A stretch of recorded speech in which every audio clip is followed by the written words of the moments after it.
Merci, Cédric. Je suis très heureux d'être avec vous pour discuter d'une part le rôle de l'inflammation et potentiellement le rôle de la réduction de l'inflammation chez les patients à haut risque cardiovasculaire, mais je suis également heureux d'être ici parce que possiblement l'étude Colcott-T2D sera la base d'une collaboration, j'espère, entre votre réseau, la France et nos réseaux au Québec et au Canada. Alors donc, de la colchicine en prévention secondaire, possiblement à l'étude Colcott-T2D. Avant de débuter, premièrement, je devrais m'excuser pour mon accent québécois. J'espère que vous allez comprendre la majorité des mots que J'espère que je serai compréhensible. À tout événement, avant de commencer, je voulais discuter mes liens d'intérêt. Comme vous le voyez ici, je travaille avec plusieurs sociétés pharmaceutiques. Mon intérêt premier, c'est l'athérosclérose. Donc, depuis une vingtaine d'années, je travaille sur le rôle de l'inflammation dans les maladies cardiovasculaires.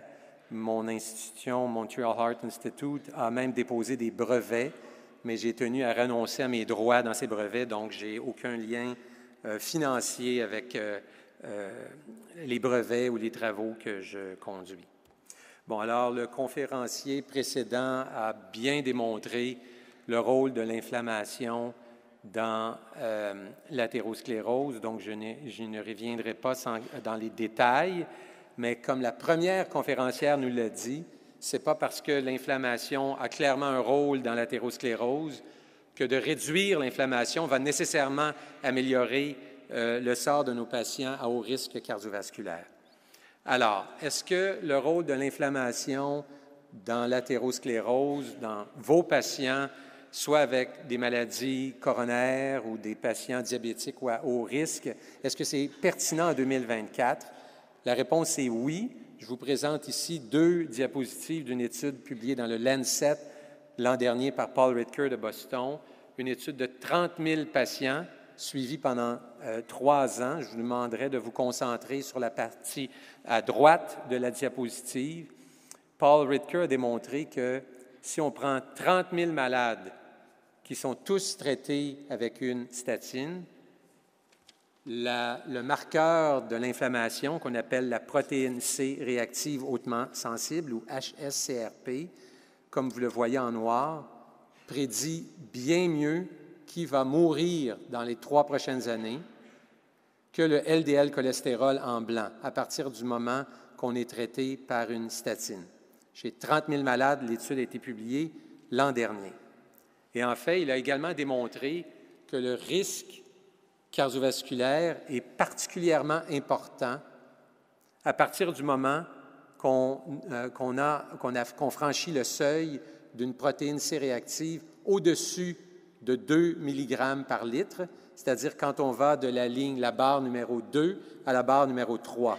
Et retenez ce seuil de CRP au-dessus de 2 mg par litre, parce que ça va devenir important peut-être dans 10 ou 15 minutes quand je vais discuter l'étude CLEAR.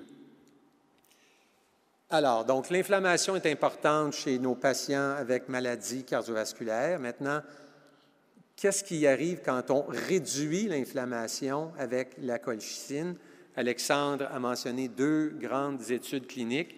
La première, l'étude Colcott, 4 745 patients recrutés dans les 30 jours après un infarctus. Les patients recevaient 2 antiplaquettaires, une statine la plupart du temps à haute dose, subissaient une angioplastie avec déploiement d'une endoprothèse, un stent, si le clinicien le jugeait indiqué, et ensuite recevaient la colchicine à faible dose, 0,5 mg une fois par jour, ou le placebo. Je tiens à souligner que la colchicine qu'on a utilisée dans cette étude est premièrement une colchicine à faible dose, deuxièmement, une colchicine à longue action. Ça va peut-être expliquer quand vous allez voir le profil de sécurité très favorable de cette colchicine, donc une extended release colchicine. En 2 mots, donc, une réduction de 23 % du risque d'un événement cardiovasculaire qui composaient le critère d'efficacité primaire, donc décès, infarctus du myocarde, accident vasculaire cérébral ou besoin d'hospitaliser de façon urgente le patient pour une revascularisation par angioplastie ou pontage coronarien. Donc, une réduction de 23 du premier événement. Et sans que j'aille dans tous les détails, ce n'est pas seulement le premier événement qui compte pour vos malades et leurs familles, c'est également le fardeau total des événements, le premier événement et les événements récidivants. Et donc, vous voyez en rouge ici, la colchicine réduisait de 34 le risque du fardeau total d'événements initiaux et récidivants comparativement au placebo. Maintenant, qu'en est-il du profil de sécurité et de tolérabilité? Bien, comme l'a dit Alexandre, il n'y avait pas d'augmentation significative de l'incidence de la diarrhée, 9,7 avec la colchicine versus placebo, 8,9 mais un petit peu plus de nausées, 1,8 avec la colchicine, comparativement à 1,0 avec le placebo. Donc, une première grande étude publiée en 2019 dans le New England. On a été très excités quand les investigateurs australiens et hollandais sont arrivés avec un deuxième essai, un an après, dans le New England également, 5 500 patients, cette fois chez des patients avec maladie coronarienne stable. Même résultat, essentiellement, une réduction de 31 du risque d'un événement primaire dans l'ODOCO-2 avec la colchicine comparativement au placebo. Si on regarde dans le même essai, la survenue de décès, infarctus ou AVC, une réduction de 28 avec la colchicine comparativement au placebo. Et vous voyez que le bénéfice semble émerger quand même relativement rapidement avec la colchicine. De la même façon, un profil de sécurité quand même rassurant, pas d'augmentation du risque de cancer ou d'infection. Je vais revenir sur les décès dans quelques minutes. Après ces deux grands essais cliniques, il y a eu au moins 5 méta-analyses de publiées. Un peu par chauvinisme, je vous présente l'étude qui avait été publiée par une de mes étudiantes, Michelle Samuel, qui montrait une réduction appréciable de 32 du risque de décès, d'infarctus, d'AVC ou de revascularisation avec la colchicine à faible dose comparativement au placebo. Comme l'a dit Alexandre, ces données ont mené, en fait pour la première fois de l'histoire de la médecine, le FDA a approuvé un agent anti-inflammatoire pour réduire le risque cardiovasculaire. Et vous voyez avec une indication quand même assez large, les mots du FDA aux États-Unis, pour réduire les risques d'infarctus, d'AVC, de revascularisation ou de décès.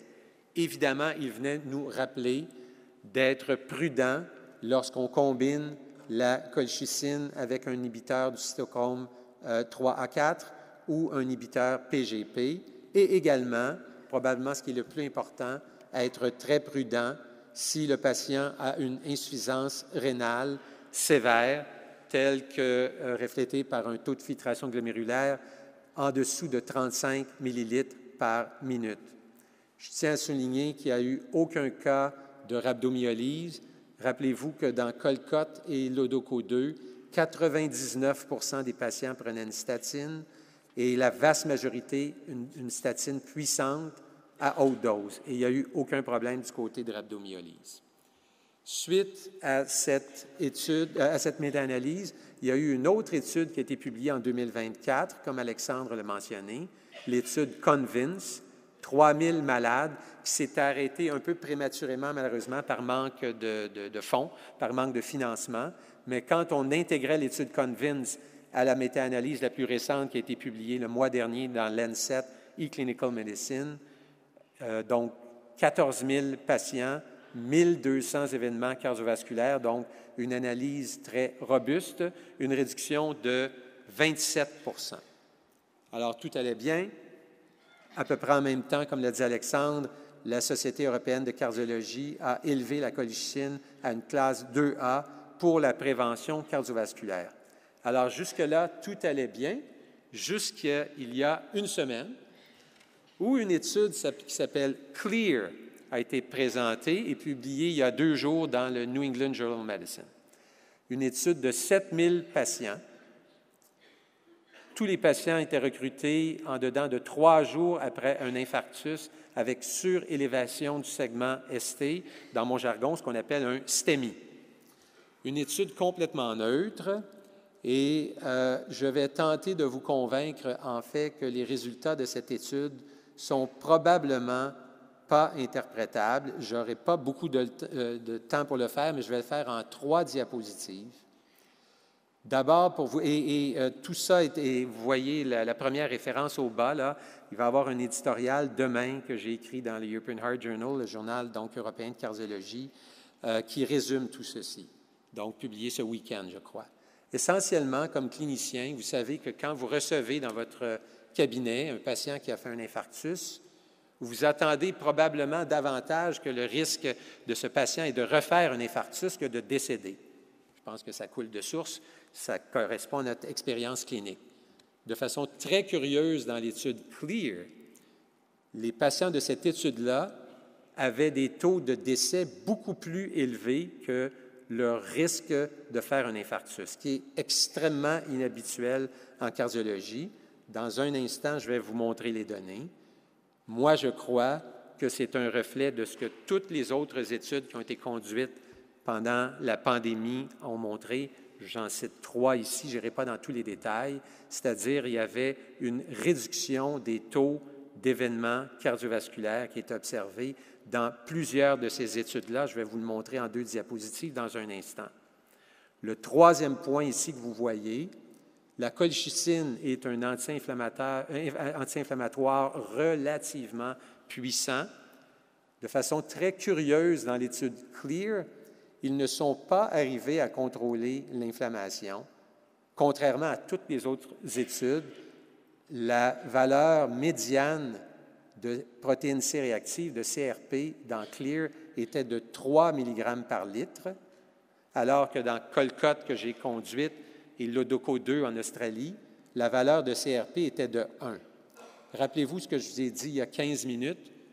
Il y a une grande différence quand on atteint la valeur cible de CRP en dessous de 2 versus supérieure à 2. Je vais vous montrer une diapositive, mais il est très curieux que l'inflammation n'ait pas été contrôlée dans l'étude CLEAR. Et les 2 derniers points que je vous ferai, on pourrait débattre du rôle de la colchicine dans la maladie coronarienne, mais je crois comme clinicien, quand vous voyez un patient avec une péricardite aiguë ou une péricardite récidivante, comme le recommandent tous les guides thérapeutiques sur la planète, le premier médicament à donner, c'est la colchicine. Alors, de façon très bizarre, dans CLEAR, il n'y avait aucun bénéfice de la colchicine dans la péricardite. Une étude de 7000 patients, c'est extrêmement bizarre. Et l'autre observation bizarre dans cette étude, il y avait un autre volet qui était testé, ce qui était la spironolactone, un antagoniste des récepteurs minéralocorticaïques, qui a été montré efficace dans plusieurs études cliniques. La spironolactone a été jugée complètement inefficace dans CLEAR. Alors, il y a eu plusieurs choses qui étaient curieuses. Les investigateurs nous ont montré, donc de CLEAR, avant la COVID, ils avaient une réduction de 22 du critère d'efficacité primaire avec la colchicine comparativement au placebo. Je rappelle que dans notre essai Colcott, on avait 23 donc c'était identique à ce qu'on avait vu. Et vous voyez, ensuite, pendant la COVID, le signal de bénéfice a été perdu. Sans être trop technique, je vous disais comme clinicien, chez un patient, un malade qui a fait un infarctus, on s'attend dans les 3 années suivantes que son risque de faire un infarctus soit récidivant, soit beaucoup plus élevé que son risque de décès. Dans CLEAR, pour des raisons curieuses, ils ont observé le contraire. 3,1 d'infarctus en 3 ans, ce qui est très, très bas, comparativement à 5 de décès. Je vais vous présenter en une seule diapositive qui vient du même groupe, l'Université McMaster, une étude qui s'est terminée quelques mois avant la COVID. Retenez, décès 5,1 dans CLEAR, 3,1 d'infarctus. L'année précédant la COVID, 5,2 de décès, donc c'est identique, mais au lieu d'avoir 3,1 d'infarctus, le même groupe avait 8 d'infarctus. Je crois qu'il y a eu 60 d'infarctus ratés dans l'étude CLEAR, à mon avis, ce qui explique pourquoi le résultat était neutre.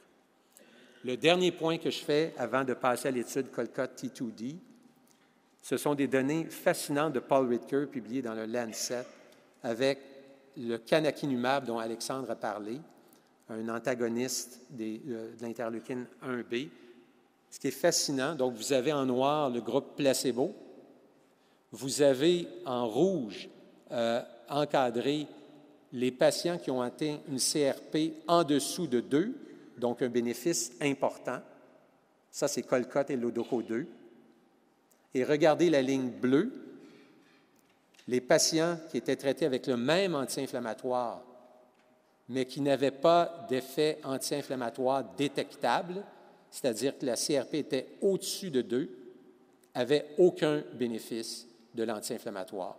À mon avis, la ligne bleue, c'est CLEAR. Alors, qu'est-ce qu'on doit comprendre de cette littérature? À mon avis, la prochaine méta-analyse qui va sortir, qui inclut CLEAR, va démontrer encore un bénéfice important de la colchicine en prévention secondaire. Et ce que j'essaie d'introduire comme concept, c'est au lieu d'opposer la réduction des lipides, du LDL cholestérol, à la réduction de l'inflammation, je crois comme clinicien, on devrait commencer à considérer dans les prochaines années de combiner la réduction du LDL cholestérol avec la réduction de l'inflammation. Ça n'a pas encore changé la pratique. J'ai assez de cheveux blancs pour me rappeler, j'étais dans la salle quand la première étude de statine, l'étude 4S en 1991, a été présentée. Réduction de la mortalité avec le simvastatin. Il n'y a eu à peu près aucun mouvement de nous, cliniciens. Il y a eu besoin d'une accumulation de plusieurs grands essais cliniques pour nous convaincre. Et c'est dans ce sens-là que dans les 2 dernières minutes, je vous présente l'essai clinique Colcott T2D en prévention primaire. Pourquoi avons-nous choisi les diabétiques? Vous savez que le diabète triple le risque d'infarctus, triple le risque d'accident vasculaire cérébral, double le risque de décès cardiovasculaire et ampute l'espérance de vie d'environ 7 ans. Il y a beaucoup de littérature, de données qui suggèrent, comme l'a dit Alexandre, que l'inflammation médit le risque accru, le risque cardiovasculaire accru chez les diabétiques. Alors donc, on a lancé un grand essai clinique, l'essai Colcott T2D, 10 000 patients vivant avec le diabète, mais cette fois sans antécédents de maladies coronariennes. Donc, on est en prévention primaire. Est-ce que je connais le résultat? Est-ce que je suis certain que l'étude va être positive? Bien sûr que non. Si on savait la réponse avant de le commencer, il ne serait pas éthique de conduire l'étude. Mais on pense qu'on a suffisamment de données pour justifier de tester l'hypothèse que réduire l'inflammation avec une faible dose de la colchicine chez des diabétiques en prévention primaire pourrait réduire le risque cardiovasculaire. Donc, on est à la recherche de patients âgés entre 55 et 80 ans qui souffrent d'un diabète de type 2, traités selon les guides thérapeutiques nationaux, qui n'ont pas d'antécédents d'événements cliniques liés à la maladie coronarienne et qui ont au moins une caractéristique qui les met à risque encore plus élevé. Je ne rentrerai pas dans les détails aujourd'hui et nous excluons les patients qui ont un taux de filtration glomérulaire en dessous de 35 millilitres par minute. Le critère d'efficacité primaire est le même que l'étude précédente, c'est-à-dire la combinaison de décès cardiovasculaires, infarctus, accident vasculaire cérébral ou hospitalisation urgente pour angine nécessitant une revascularisation coronarienne. J'ai mis en rouge un critère d'efficacité secondaire parce que maintenant, toute une littérature qui lie l'obésité viscérale, l'inflammation systémique, la neuroinflammation et les troubles cognitifs, et je dis ça devant un neurologue, alors on pose une hypothèse secondaire. Est-ce que réduire l'inflammation pourrait freiner la progression des troubles cognitifs? Ça reste à voir dans l'étude Colcott T2D. J'espère que cet essai sera d'intérêt pour vous tous. Je suis enchanté qu'on discute avec Cédric et toute l'équipe. On a eu un super meeting hier avec le CNGE et les réseaux MOST. On espère beaucoup pouvoir travailler avec vous. Dans l'étude précédente, professeur Roubille de Montpellier avait dirigé l'effort en prévention secondaire. La France a recruté 1200 patients dans l'étude Colcott 1. Alors, on espère pouvoir entrer dans une belle collaboration avec vous. Je vous remercie de votre attention.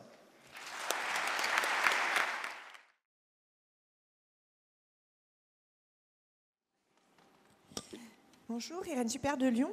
Je me posais la question de savoir en post-infarctus, quelle était la proportion des patients qui avaient un CRP supérieur à 2 mg, s'il vous plaît. Et si on avait des données en prévention primaire, du coup de CRP, de proportion de patients avec une CRP supérieure à 2. Merci. Merci. Tu as la question? Parce que je pense qu'elle est pour toi, mais... Oui. Tu as entendu? Oui, la question portait, je crois, sur la proportion de patients avec une CRP au-dessus de 2 en post-infarctus. Bon, alors il y a plusieurs points à faire. Premièrement, dans la phase aiguë ou suraiguë de l'infarctus, il y a une augmentation massive de la CRP. Dans la première semaine, la CRP moyenne après un infarctus est environ à 10 mg par litre.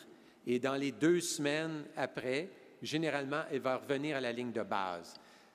Avant l'ère des statines, on avait une CRP probablement à 3,5 ou 4, 3,5, 4. Les statines ont eu un certain effet, une légère réduction de la CRP. Et encore une fois, avec le canakinumab, avec la colchicine, à 3 à 6 mois après l'infarctus, généralement, on s'attend à avoir une CRP à 1 mg par litre. C'est pour ça que dans l'étude CLEAR, ça fait presque pas de sens que la CRP soit si élevée 3 mois après l'infarctus. C'est hautement inhabituel. On va prendre d'autres questions, mais chacun est interpellé sur ses pratiques. À partir de quand chacun va prescrire de la CRP à ses patients à risque vasculaire? Je ne suis pas sûr que ça fasse partie de nos pratiques. Une question, Siane, je pense. Bonjour, Pauline Girard de Grenoble. Voilà. Je voudrais savoir si dans vos études, vous avez fait des études en sous-groupe en fonction de l'état de précarité des patients, ce qui pourrait aussi expliquer l'augmentation de la CRP dans certains groupes. L'impact de la précarité. Est-ce qu'il y a des analyses en sous-groupe chez des patients particulièrement précaires ou avec des indices de précarité? Oui. Bon, alors, on n'a peut-être pas fait toutes les analyses en lien avec ça, mais on a, comme a fait Alexandre l'a mentionné, entre autres, les diabétiques dans l'étude Colcott étaient à risque beaucoup plus élevé, tel qu'attendu, et bénéficiaient encore plus. Évidemment, comme vous savez, on a, je pense, un épidémiologiste, si plus votre risque absolu d'un événement est élevé, plus votre bénéfice va être grand. C'est ce qu'on a observé en particulier chez les diabétiques. Les patients âgés également semblaient avoir un risque accru. Je pense dans la question précarité est intégrée la question plutôt de variables démographiques au sens des caractéristiques socio-démographiques avec une notion de population précaire. Non, on n'a pas beaucoup travaillé ce volet-là. On pourrait le faire, on a les données pour le faire. Bonjour, merci pour votre présentation. Sophie de Ronceret, je suis médecin à Guérande et intéressée pour participer à l'étude Colcott. Je me demandais pourquoi la mortalité globale et ou cardiovasculaire n'était pas dans les critères de jugement.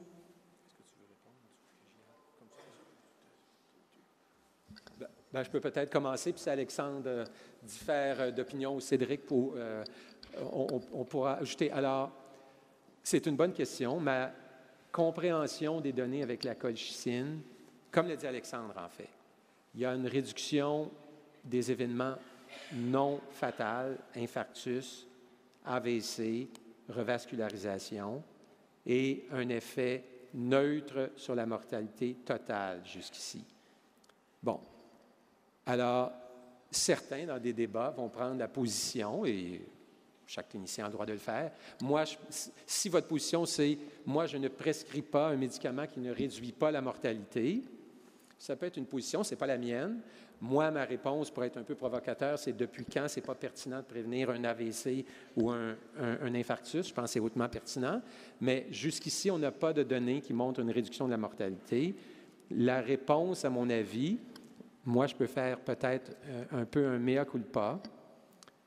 Le suivi moyen dans le Colcott était de 21 mois. Dans l'Odoco 2, c'était 28 mois. Donc, c'est assez court.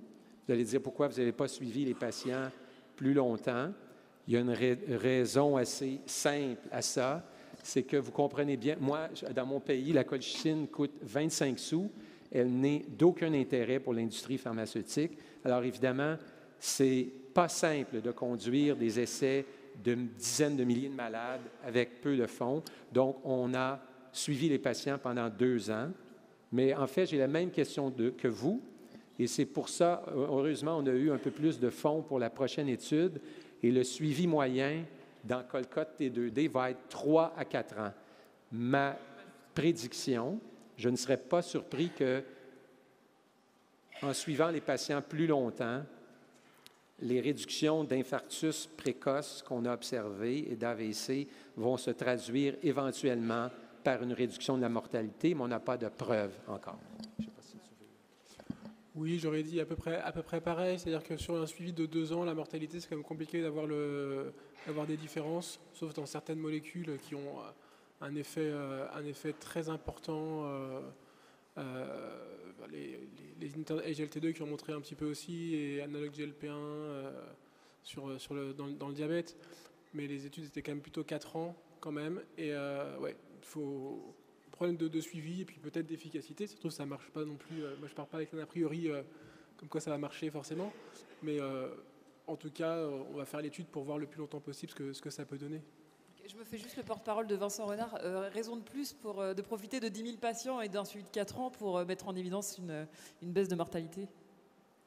C'est dans les critères qui seront étudiés sur les critères composites de jugement. Alors composite, on veut toujours savoir pourquoi après dans le composite, parce que quand ça marche sur le composite, il faut voir sur quoi ça marche en vrai, parce que des fois ça marche en fait sur rien, et c'est sur un petit peu tout, mais normalement dans les études, on regarde toujours le détail après en critères secondaires pour essayer d'avoir une cohérence et une explication valable à l'efficacité. Est-ce que je peux faire un commentaire additionnel?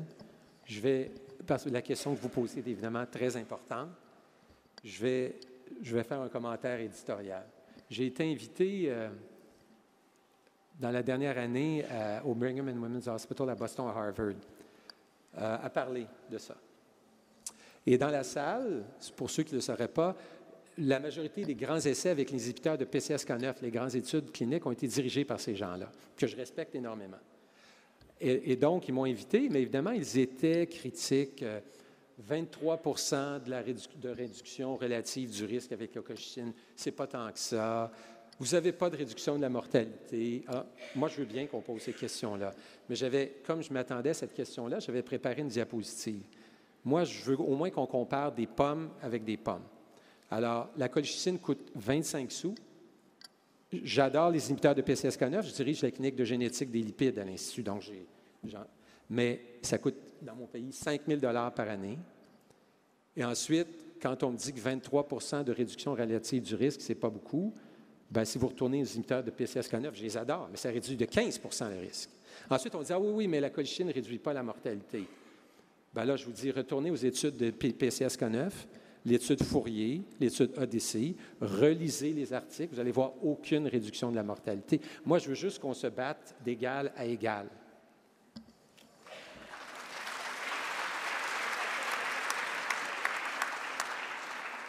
Sébastien. Bonjour, Sébastien Davidovitch, donc de Sucy-en-Brie. J'avais une question parce que je restais étonné de la présence de l'aspirine dans Colcote 2. J'ai bien compris l'intérêt et les questionnements qu'on a pour la colchicine qui sont extrêmement intéressants, mais je ne comprends pas que reste l'aspirine au sein de Colcote 2, notamment parce qu'il me semblait qu'on commençait à avoir pas mal d'études sur l'inefficacité, en tout cas le faible intérêt de l'aspirine chez les patients diabétiques en prévention primaire. Bon, merci de poser la question. Il y a 1 an et demi, je me posais la même question que vous. J'ai essayé de ne pas en parler aujourd'hui parce que le symposium portait sur l'inflammation. Mais j'avais la même question que vous il y a 18 mois et un jeune de mes collègues qui s'appelle Guillaume Marquis-Gravel, qui a fait 4 ans à Duke Clinical Research Institute, m'est arrivé en disant « on devrait revisiter l'aspirine ». Alors, j'ai réagi comme vous en disant « je croyais qu'il y avait 3 grands essais cliniques, au moins, qui avaient montré en prévention primaire que l'aspirine réduit un peu le risque d'infarctus, mais ce bénéfice-là est contrebalancé par une hausse des saignements, en particulier les saignements digestifs. Et là, il m'a réappris, je ne veux pas trop faire un monologue, là, mais il m'a réappris 2 ou 3 choses.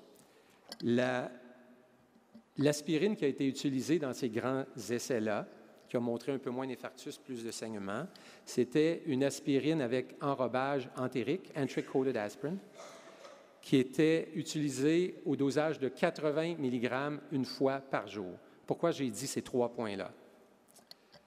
Il y a maintenant 4 études qui ont démontré que l'enrobage entérique de l'aspirine réduit l'absorption de l'aspirine de façon significative. D'ailleurs, dans mon pays, plusieurs neurologues maintenant prescrivent l'aspirine sans enrobage entérique. Mais elle n'a jamais été testée dans un grand essai clinique. Deuxièmement, la demi-vie de l'aspirine, c'est 6 heures. Et moi, ce que j'ai appris, j'ai plus de cheveux blancs que la majorité d'entre vous. Quand je suis allé à l'école de médecine, on m'enseignait, oui, mais c'est pas grave que l'aspirine a une demi-vie de 6 heures, parce qu'en fait, ça paralyse les plaquettes pour toute la durée de vie de la plaquette. Il n'y a plus d'une enzyme qu'on appelle la COX qui est produite. Bien, ça, ce qu'on m'a appris il y a 30 ans, c'est faux. Parce que la plaquette n'a pas de noyau, mais la plaquette a beaucoup d'ARN messager. Alors, quand vous donnez une aspirine dans la demi-vie dure 6 heures, vous empêchez la COX qui est existante de fonctionner, mais 6 heures après, la plaquette existante recommence à produire de la cyclooxygénase. Alors, c'est la base de l'hypothèse. Est-ce que ça va fonctionner? Je ne sais pas, mais on pense que ça mérite d'être revisité. On a été très, très, très prudent, c'est-à-dire que, d'ailleurs, au bas de la diapo, vous voyez que si un clinicien considère que son patient n'est pas éligible à l'aspirine, pour toutes sortes de raisons qui vous appartiennent, à ce moment-là, le patient ne sera randomisé qu'à colchicine ou placebo. Au plan pratique et en vue de développer, ce sera peut-être quelque chose qu'on pourra redécrire un petit peu au moment où on décrit un peu le déploiement de l'étude dans l'environnement de nos cabinets. Ça fait partie des questions nombreuses qui sont connexes un peu à cet essai dont le cœur du sujet est la colchicine. Et en fait, assez classiquement, on profite d'un essai pour tester une autre hypothèse sur une autre molécule. On prend 2 questions, puis on va poursuivre. Roland Pêcheux, Université Paris-Cité. Je prescris très souvent la CRP dans les pathologies infectieuses et inflammatoires. Et les normes sont toutes différentes. Alors parfois on voit CRP supérieur à 0,5, CRP supérieur à 1, CRP supérieur à 2. Donc je me souviens quand j'étais dans les années 2000, plus jeune médecin avec des cheveux moins blancs aussi, c'était le même problème avec l'hémoglobine glyquée. Il y avait par HPLC, par chromatographie, et finalement on avait pris par HPLC. Donc est-ce qu'on aura qu'une seule pomme de CRP à choisir pour définir, est-ce qu'il en existe une qui permet d'avoir le bon étalon de l'inflammation? Je vais tenter une réponse et si j'ai mal compris la question, corrigez-moi. Mais je vous dirais donc,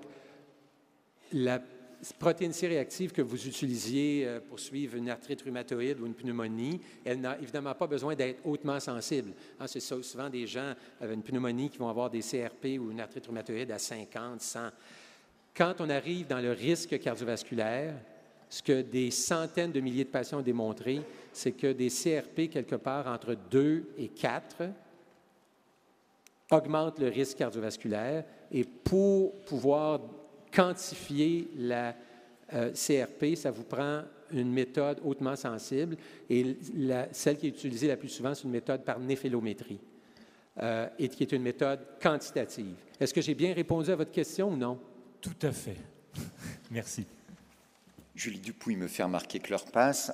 En fait, on a beaucoup de questions qui sont sous-jacentes, notamment et concrètement, mesurer l'inflammation dans la perspective de suivre nos patients à risque cardiovasculaire. C'est nouveau, ça amène donc des questions particulières. Je vous vois vous pencher en disant « mais ma question ». Dernière question, Pierre. Merci. On a toujours envie de poser des questions à des personnes comme vous, M. Tardif. Alors, j'exerce je suis de la faculté de Tours et j'exerce sur un territoire où effectivement, souvent, la CRP est dosée de façon plus ou moins automatique chez mes patients diabétiques et j'observe qu'effectivement, souvent, ils ont une CRP qui est un petit peu au-dessus de la norme et j'attribue à des parodontopathies. Sur mon territoire, il y a des problèmes d'hygiène bucco-dentaire parce il y a peu de dentistes. Alors, il y a eu des études qui objectivaient des fois des corrélations entre les inflammations de bas grade bucco-dentaires, l'élévation de la CRP, l'apparition d'événements cardiovasculaires chez des patients notamment diabétiques, âgés, etc. Alors, est-ce que finalement, dans une étude de soins primaires, est-ce qu'on peut aussi associer cette action qu'on peut avoir sur la genèse de l'inflammation parce qu'on a bien entendu que la colchicine avait un puissant effet anti-inflammatoire, mais sur notre population, on a quand même des facteurs inflammatoires sur lesquels on peut avoir une action sans pour cela forcément associer une molécule anti-inflammatoire. Qu'en pensez-vous ? Ce que je vous propose, c'est qu'on aborde cette question lors d'une future étude, puisque ce n'est pas l'hypothèse principale qui est testée dès lors que l'essai Colcott s'attache à tester la place de la colchicine. Et le fait de jouer sur l'inflammation et les facteurs participants de l'inflammation relèverait d'une autre étude, et le traitement antibiotique des éventuelles problématiques dentaires, de toute évidence, d'une autre étude, même si je comprends comment ça s'intègre dans le sujet d'aujourd'hui. Mais je peux peut-être ajouter... Juste, pour rebondir un peu sur ce que dit Christophe, Benoît Chaumont de Tours également, justement dans l'étude CLEAR, où on a une CRP qui est anormalement élevée, vous avez dit tout à l'heure qu'elle avait été faite pendant la période de la Covid. Est-ce qu'il a été repéré le nombre de patients qui avaient eu la Covid dans la période d'étude? Vous parlez, dans CLEAR, c'est un peu décevant, même si vous allez sur le site du New England, il manque beaucoup d'informations, même dans l'appendice. C'est assez décevant. Il y a beaucoup de questions qui ne sont pas répondues dans CLEAR. Mais ce que vous avez dit sur votre pratique, la CRP chez les diabétiques, il y a 2 ou 3 points qui me viennent en tête. La CRP peut fluctuer dans le temps, c'est un problème, mais ça montre comment l'inflammation est importante parce qu'il y a eu des douzaines d'études épidémiologiques. Maintenant, je pense que c'est rendu à 400 000 patients dans les études épidémiologiques qui ont lié la CRP avec le risque cardiovasculaire dans 5 ans et 10 ans. Alors, imaginez comment l'inflammation est puissante parce qu'à travers tout le bruit de fond de la CRP qui monte, qui descend, le risque cardiovasculaire, la valeur pronostique de la CRP est quand même puissante. Et ce que vous avez dit, il y a plein de raisons que la CRP peut monter, la gingivite, le psoriasis, tout ça. Mais ce sont, en passant, les maladies inflammatoires du tube digestif, toutes ces maladies extracardiaques inflammatoires augmentent le risque d'infarctus.